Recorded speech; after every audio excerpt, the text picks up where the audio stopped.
আমি বলছি পেয়াটা তো বেহায়া না, ও কারি কথা মানবে না, আপনি ধরে বেঠুন পেয়াটা তো বেহায়া। খুব বেহায়াটা যদি আপনার ক্ষুধা লেগে থাকে তো কিছু ভাববে, আগে ধরে নেবে। তো যে ভাই পেটে এরকম টান ধরবে দড়ি চলিয়ে বলতে যাও না, খেলে পারে নেকিও পাবে, একটাও বলবে।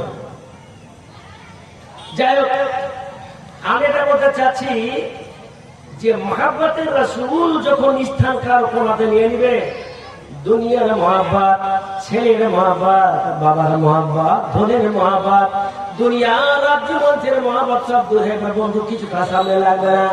তাই বলছে খুব খুশিও এসেও কোন জিনিসের মহাব্বতকে বন্ধ করে দেয়, বধির করে দেয়, কানা করে দেয়, বোমা করে দেয়, কথা বলতে পারে না। নবীর মহাব্বত আর ভালোবাসা এমন ভাবে অন্তর দখল করেছে, মার লাগে না, থাপ্পড় মনে হয় না, সবকিছু মনে হয় না। আব্দুল্লাহকে বাড়ি থেকে বের হতে চলে যা, কাপড় পরে আছে আব্দুল্লাহর বন্ধু আমার, তখন বলছে বদমাস, যেটা তোর পরনে কাপড় আছে এটা আমার টাকার কাপড়, আমার অর্থের কাপড়, তুমি খবরদার তুমি বের হয়ে যাও, কাপড়টা খুলে চলে যা। আপনারা বাংলাদেশের আয়না ঘর করা শুনেছেন তো? হাসিনা বেগম আয়না ঘর করেছে। আয়না ঘরে একটা নয়, দুইটা নয়, তিনটা নয়, চারটা নয়, লোককে উলঙ্গ করে রেখেছে বন্ধু আমার। আমির হামজার মতো খ্যাত নাবালক, তার পরনে 4 আঙ্গুল কাপড় ছিল না। শুধু তাই নয়, কমরুজ্জামান কোরআনের হাফেজ ছিলেন এবং মোটামুটি 500 হাদিসের হাফেজ ছিলেন, তাকে জেলখানা দেওয়া হলো। আর ওই বাংলাদেশের জাদু আপনার আয়না ঘরে দেওয়া হলো, তার কাপড়ে সমস্ত কাপড় খুলে দেওয়া হলো।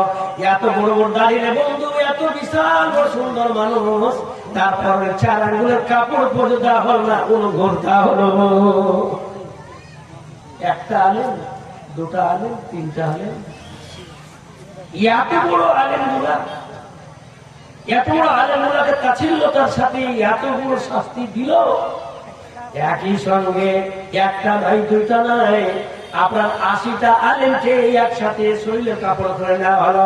4 মন কাপড় দিয়ে এটা লজ্জাস্থান ঢাকা দেওয়া হয়নি। আমির হামজাকে জিজ্ঞেস করে নিয়েন, ভাইরা আমার কামরুজ্জামানকে জিজ্ঞাসা করলেন, এই করে 80-90টা আলেম গিয়ে একসাথে যখন জেলে দেওয়া হলো আয়না ঘরে, প্রত্যেকের কাপড় খুলে নেওয়া হলো। কম বই বুঝছো, তার কম বড় আচার।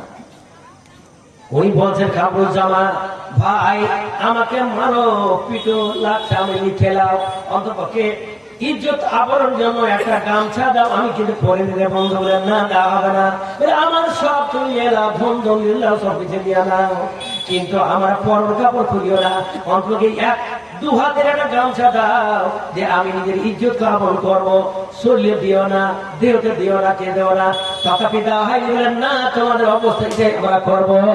80 জন আলেমকে একসাথে উলঙ্গ করে আয়না ঘরে ঢুকিয়ে দেওয়া হয়েছিল। এই জালেমা, এই হাসিনা এই কাজ করেছিল। ভাই আমার, যাক আপনারা সবাই প্রথম